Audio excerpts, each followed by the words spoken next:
Good afternoon. My name is Michael Banks, and I'm the Chief of the United States Border Patrol. We appreciate you guys coming out here today to take a look at what we're doing on the next step of border security and our layered approach. What you're going to see today is the border buoy barriers, which we are putting right on the international boundary line in order to decrease that traffic. We tested these in Texas. We know they're very effective. What you see today looks a little bit different than what Texas placed. We've gone with a new improved edition. We continue to get better as we secure this border. We are seeing unprecedented decrease in traffic on the southern border, across the northern border as well, and it's clearly because of the policies and the support we're getting from President Trump and Secretary Noem. I want to take a few minutes to introduce you to Paul Perez. He is the President of the National Border Patrol Council. I'd like him to come up and say a few words. Mr. Perez. Thank you, Chief. Glad to be here with the Secretary of Homeland Security. This is a great day for America, a great day for Texas, a great day for border security. So these buoy barriers are just one more tool in the arsenal that President Trump has allowed us to implement under the leadership of Secretary Noem. Chief Banks has a lot of experience. He knows exactly what we need. He's been an agent for a long time.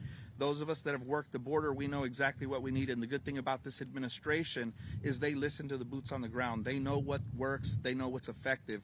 We want to make sure that we never go through what we went through under the 4 years of President Biden. These changes that we're making to the posture of border security is something that will pay off dividends for the rest of this term and many more to come. So this is a lesson in how to secure a border. And President Trump has the right team in place to do so, and we thank Secretary Noem for coming out here today.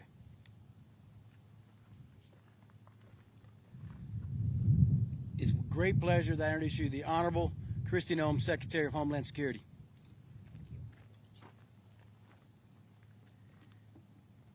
Good morning, everybody. Good to see you. Thank you for being here. And thank you to Chief Banks for everything that he is doing to continue to complete the work of securing our border and to protect this country. I also want to thank Paul for being here today. He always shows up not just for our agents, but for the American people and speaks truth to every single situation and challenge that this country faces. And I also want to thank the other individuals that are behind me. I also have Chief Jared Ashby, who's with me. He's the Chief Patrol Agent of the Rio Grande Valley sector, and he's joining us as well. I think you've been on the job a couple of weeks? Yes, ma'am. 2 weeks. And he's doing a great job. We still aren't letting any illegal aliens over that border in his sector. And we also have Colonel Robert Felicio of the Army National Guard with us. He currently serves as the brigade commander over Task Force Guardian, oversees almost 3,000 soldiers that are deployed to the border from Del Rio to Brownsville, Texas, right here. With him is Captain Muse, who's also serves alongside the Coast Guard, and we're grateful for their service and their operation down here at the border. As you know, not only do we have our Border Patrol each and every day securing our border, but they're doing that in cooperation with a partnership between the Department of War and also the Coast Guard that has deployed down here as a part of Operation Riverwall. We are continuing to put the American people first and to keep them safe. And we do that, first of all, by making sure that we're a nation of borders. We recognize, and President Trump recognizes, that a nation with no borders is no nation at all, and our laws need to be enforced. And that is a dramatic change, especially in this part of America down here at the southern border from what the Biden administration was enforcing. They ignored our laws, allowed an invasion of dangerous criminals, known and suspected terrorists to come into our country, and every day while we work to remove them, we are still focused on making sure that this border barrier is safe and that these families here are secure. This morning I met with several local farmers and ranchers, talked to them about the dramatic change that has impacted their lives over the last year. Before President Trump was in office at the end of 2024, they had an invasion going on their property. Their crops were being destroyed. They couldn't go out and take care of their land because of security reasons. They were carrying weapons to protect their families and their property, and they hoped that someone would care enough to come and help secure not just their livelihoods, but also the land that had been in their family for generations. Today, they told a very different story. They told a story of land that had essentially been given back to them, that now they could go out there and check their crops, work the ground safely, not be in fear of danger. They could go out and walk up and down their roads without the concern of being run over by cartel members moving their loads of dope across the border and into the United States. And they also told the stories and the memories of the horrific encounters that they had to deal with in their own home communities because of what Joe Biden was doing to this country. Joe Biden invited chaos into America in the form of the 4-year border crisis that has been unprecedented and broke a lot of what makes America great, and President Trump has been focused on putting it back together and making sure that Americans know that they have a leader that believes in them and wants to give them a chance at the American dream. Those ranchers that I spoke with and those farmers that I spoke with this morning, they're all Americans that agree that our country needs to be safe and needs to be secure, and they're grateful for President Trump's leadership. In 2025, daily illegal alien apprehensions at the southwest border have dropped by 95%. And for almost 10 months in a row, nearly a year, the Border Patrol has released 0 illegal aliens into our country. That is a record-setting amount of time period that we have had. And we have also seen 2.6 million illegal aliens removed from the United States of America. That includes almost 700,000 that have been arrested and deported and brought to justice, and then almost 2 million that have left voluntarily, because we sent a very clear message to the world that if you are in the United States illegally, go home now. If you wait until we detain you and deport you, you will never get the chance to come back and be a part of the American dream. The American people have a lot to celebrate in this historic year, but we have a lot more work to do. Even the most historic success does not mean that we can rest on all of our laurels. Innovation and improvement is important, and that's why today we're announcing the next steps to secure our border. The Department of Homeland Security and U.S. Customs and Border Protection are deploying over 500 miles of border barrier in the form of water barriers like you see behind us. These barriers were funded in the One Big Beautiful Bill, and that is long enough to stretch all the way from Washington, D.C. to Nashville, Tennessee. It's more than 130 miles of those barriers are already under contract, and they're getting ready to be deployed starting today. These barriers consist of floating buoys that are 4 to 5 feet in diameter and up to 15 feet long. The buoys that you see here today behind me are ones that are made right in America by a family-owned company down the road here in Texas. CBP is working closely with our state of Texas and the U.S. International Boundary and Waters Commission to make sure that the buoy barriers are installed properly and that they are going to last for many, many years to come. These barriers will make it much harder for illegal aliens, drug smugglers, and human traffickers to cross the river and other waterways where they will be deployed. They'll create a safer environment for agents on patrol. And securing our waterways not only protects Americans, it saves the lives of illegal aliens by deterring them from daring to attempt to cross through this treacherous water. Under Joe Biden, nearly 3,000 illegal aliens died attempting to cross into the United States, and an untold number of individuals drowned. Water crossings are the second highest cause of death for aliens crossing the border, with heat exhaustion being number 1. Things are so calm here now that it's easy to forget how bad things really were. In 2023, I want to remind you that the United Nations declared Biden's wide-open border barrier and border invasion the world's deadliest land migration route. Those barriers, and these ones behind me, are going to save our lives and going to save illegal alien lives. It will help stop the drug trafficking that's devastating our next generation of Americans, and it will also make sure that we're stopping the human trafficking that we've seen for so many years. Cartels now use drones to smuggle drugs as well, and other technology. We will continue to deploy technology to meet the challenges that we have in front of us. And as we continue to stop these smugglers, we're going to be working around the clock to stop the damage of the Biden administration. Joe Biden was complicit and culpable in the biggest child trafficking ring in all of human history. On his watch, more than 450,000 unaccompanied children were lost, or they were placed with unvetted sponsors at the southern border and were completely overwhelmed. So far, the Trump administration has found over 129,000 of these children, and we're going to continue to ramp up our efforts to make sure that every single one of them is accounted for, found, and returned to family and people who love them. President Trump's doing everything that he can to keep America safe.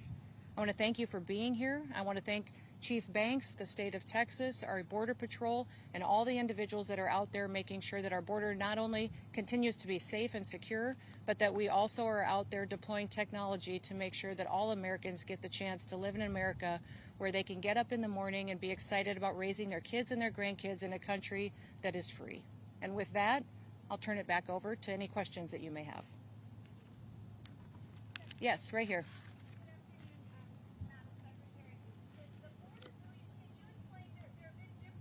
Mm-hmm.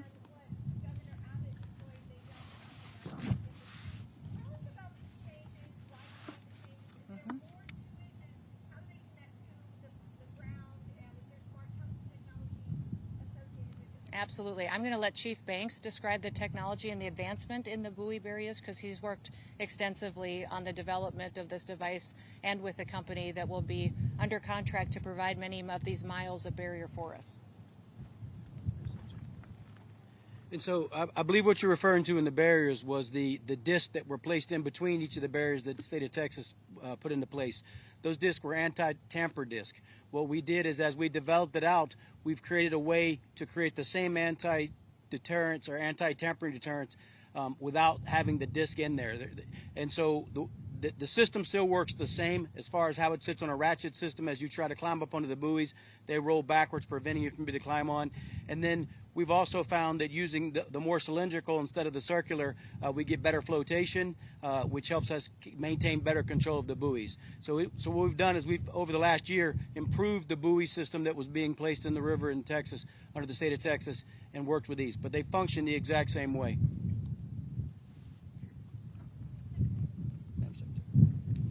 Yes.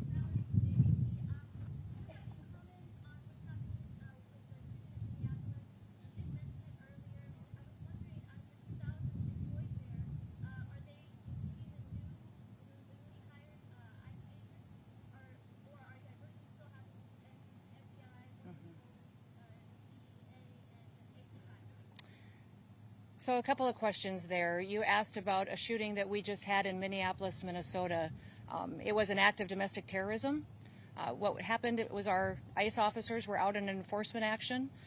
They got stuck in the snow because of the adverse weather that is in Minneapolis. They were attempting to push out their vehicle, and a woman attacked them and those surrounding them and attempted to run them over and ram them with her vehicle. An officer of ours acted quickly and defensively shot to protect himself and the people around him. And my understanding is that she was hit and is deceased. We're continuing to gather more information, but this goes to show the assaults that our ICE officers and our law enforcement are under every single day. These vehicle rammings are domestic acts of terrorism. We're working with the Department of Justice to prosecute them as such. We will continue to protect our ICE officers and in cooperation with other law enforcement agencies as well. You've seen me in the last couple of days deploy over 2,000 more officers to the Minneapolis area. And in the last 2 days, we've arrested hundreds and hundreds of dangerous criminals. Not just fraudsters who stole from the American people billions of dollars and put it in their pockets and enriched their friends from overseas and themselves, but also individuals who committed acts of murder and rape and trafficking and drug exploitation and child exploitation. So we're going to continue to do our work.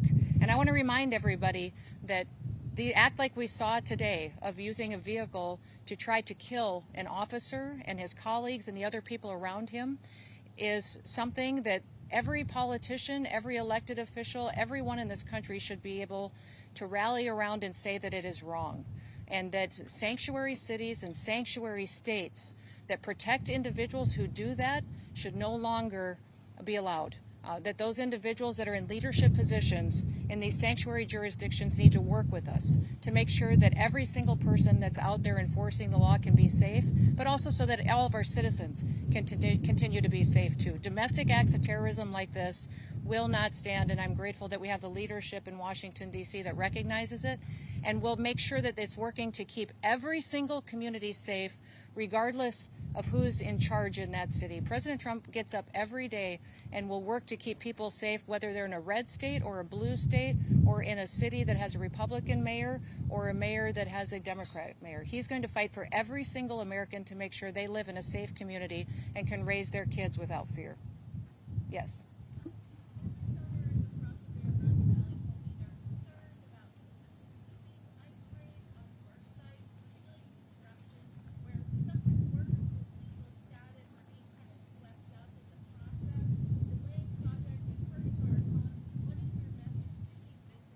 Well, that's simply not happening. So it's just not true. We are focused on going after the worst of the worst in every community across this country to make sure that we're making our streets safer. And anyone who is a citizen of this country or is here legally has nothing to fear, has nothing to get out of bed in the morning to be scared of, because we are only enforcing the law. If you are in violation, if you have perverted one of our programs in order to be here illegally, absolutely, you may be held accountable for that action. But that individual and those businesses don't have anything to fear if they're following the law. Sure. Mm-hmm.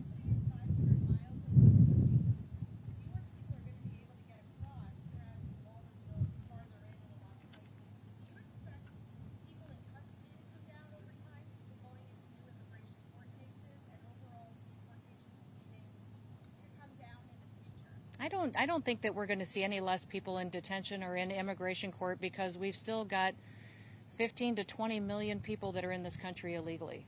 And so if they don't leave on their own voluntarily and partner with us, I'll remind you all, everyone who wants to go home to their country, we will get you a ticket.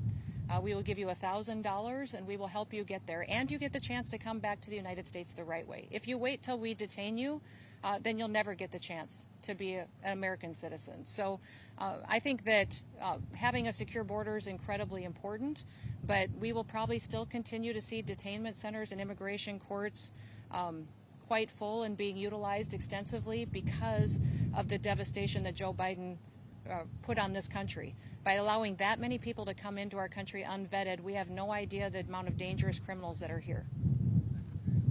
I'll go to you. Yes.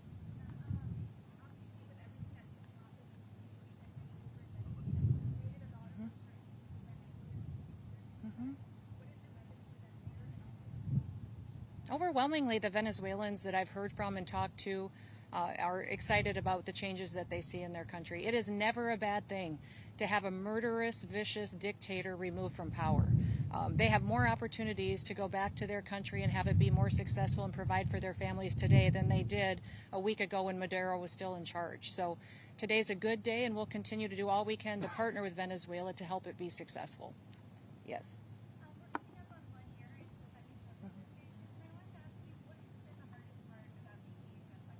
Oh, nothing's hard about this job.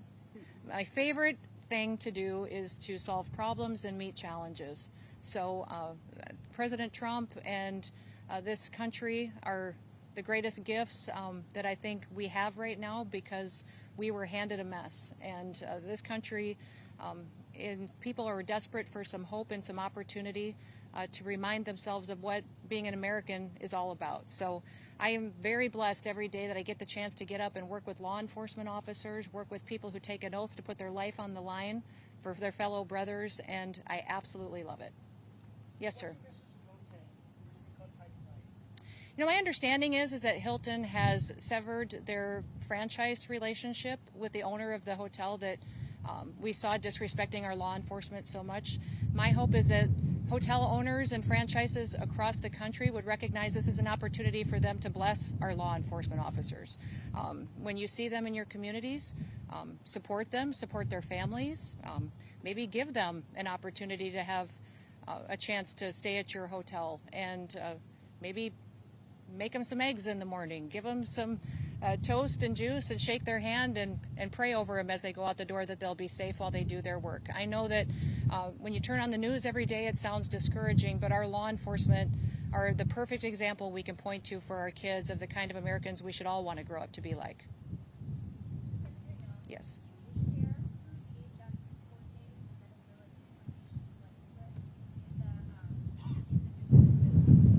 Well, I'll travel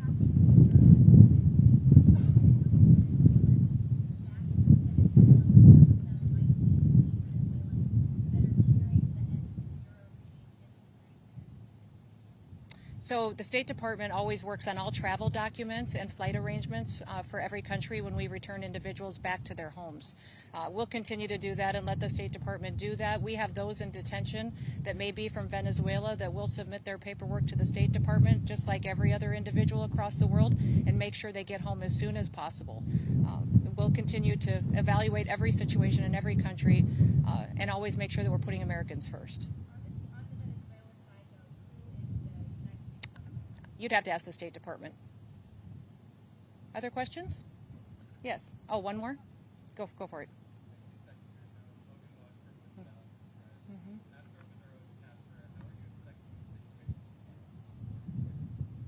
You know, I would say that it sends a clear message to the rest of the world that when President Trump says something, he means it, and he'll take action to defend this country.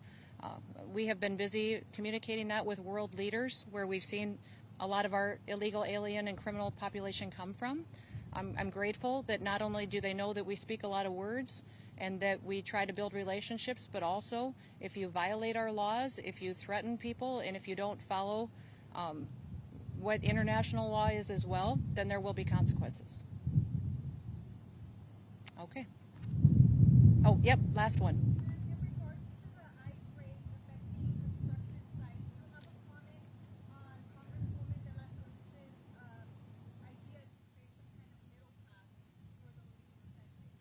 You know, I think our law is our law. If there's a congresswoman that has an idea, then absolutely. That's the proper process if she does not agree with where we stand on immigration policy today. Congress is elected to debate and to be thoughtful and to create policy and then vote on it and create statute. If she has an idea, her colleagues in Congress and the White House are more than interested in talking about it and see if it's something that America can get behind. Okay. Thank you all for being here. I appreciate it. Have a wonderful day.